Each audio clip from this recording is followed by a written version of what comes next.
They are rolling in the dough, collecting hundreds and hundreds of thousands of dollars every year from hard-pressed drivers who desperately try to snatch up one of the increasingly scarce spaces where they can still park their cars. And the fines that they are slapping on those hapless, harried drivers are actually illegal and probably cannot be enforced. Who are these parking pirates?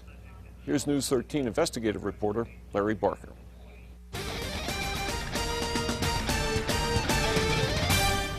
It's a tiny 600-acre dot on the New Mexico landscape. This pint-sized property is home to the biggest parking predicament in the land of enchantment. In fact, in the last 2 years, problem parkers within this minuscule piece of real estate have been assessed more than $1.8 million in fines. No, it's not Albuquerque, not Santa Fe. Welcome to Lobo Land, the University of New Mexico. There are, on a given day, more than 40,000 people trying to access the campus. Add to that 1 million patient visitors a year to North Campus. Add the 30,000 that CNM brings into the area.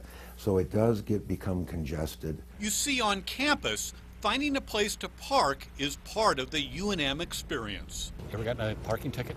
Yeah, I got plenty of them. I think anybody who has a car has gotten a parking ticket at one time or another. Since 2010, UNM parking outlaws have anteed up more than $1.1 million in parking fines. That's some $300,000 more than the entire city of Albuquerque collected during the same time period. Bob Nelson is UNM's parking czar. What we want is orderliness. We want to inform and educate before imposing penalties. With limited space on campus, UNM says it issues parking tickets not to make money, but rather to discourage vehicle use. However, there's no way around it. With more than $1 million flowing in, UNM's aggressive penalty program is a shot in the arm for parking services, which gets to keep that money. So what's the secret to its success?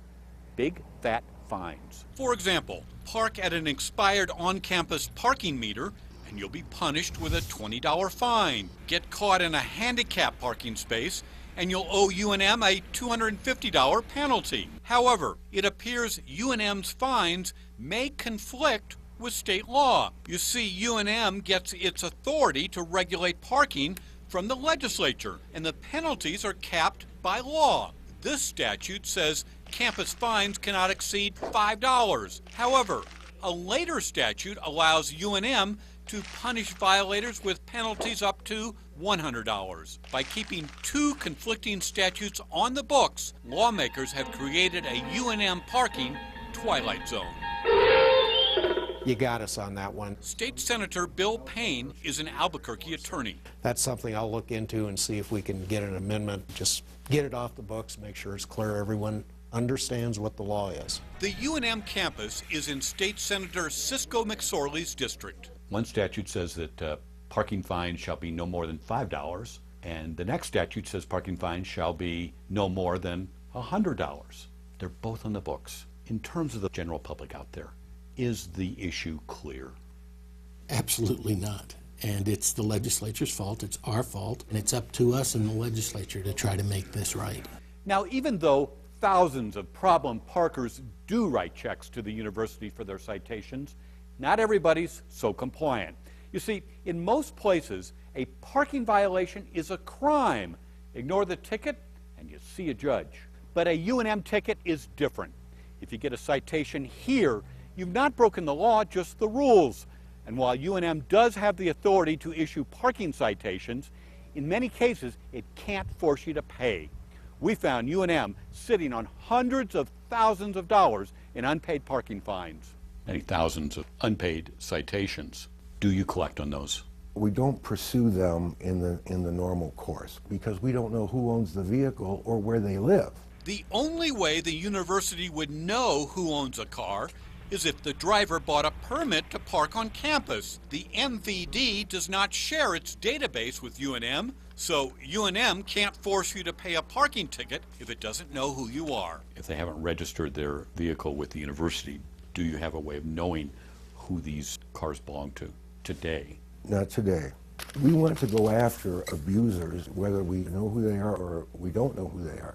We don't quite have the tool in place yet to do that. That's why the university is sitting on more than 21,000 unpaid parking tickets. As an example, one mystery scofflaw racked up $570 in fines, but just didn't pay. Since 2010, UNM has failed to collect more than $700,000 in delinquent parking fines. Campus visitors can and do get away with ignoring UNM citations, but the university does have an ace up its sleeve. Any delinquent fines racked up by a student are referred to the university's financial office. Fail to pay your fines, and you could forget about graduating. Now, for those parking outlaws who don't quite get the message, UNM has a secret weapon in its enforcement arsenal. It's called the boot. Rack up 4 unpaid parking tickets, and you risk having your vehicle immobilized.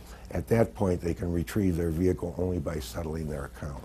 Since 2010, UNM has put the boot on some 300 vehicles and collected more than $22,000 in related service charges. So what is the answer? Well, UNM officials know parking is a giant headache, but the campus is simply out of space. UNM does offer students and faculty off-site parking and free shuttle service. You are often a visitor to campus. Do they give you a special parking place center? No, they don't.